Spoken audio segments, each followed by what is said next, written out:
Kumusta, magandang hapon po sa inyong lahat mga kapwa ko ka-farmers from Luzon, Visayas at Mindanao, kahit sang sulok man ng ating bansa. So sa inyong lahat, no? Ulitin ko, isang napakagandang hapon po.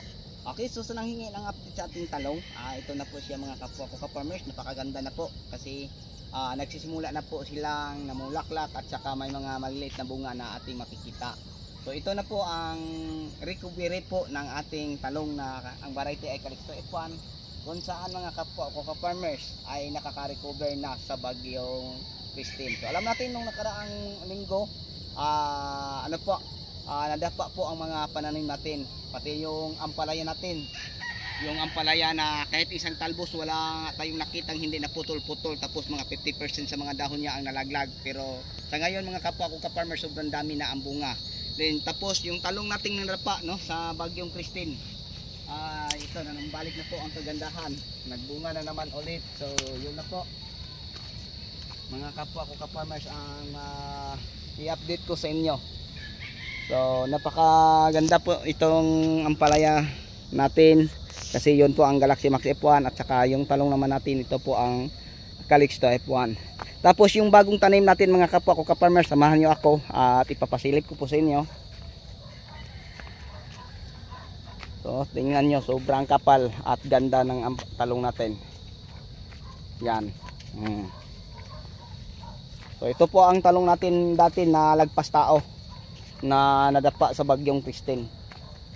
So kahit saan tayo iikot, no, mapapunta doon. Yan. Sobrang ganda po. Sobrang kapal po ang ating talong.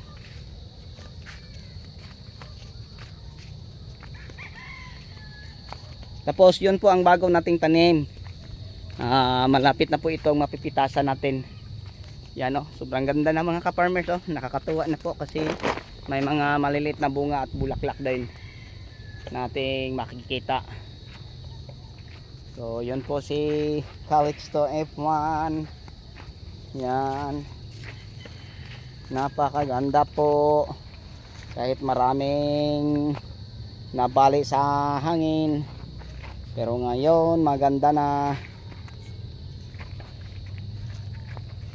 Tapos marami ng mga bulak. So dati po mga ka-farmers, ito po ay taniman ng ampalaya. Tapos pinalitan natin ng talong. Tapos napakalinis po. Yan.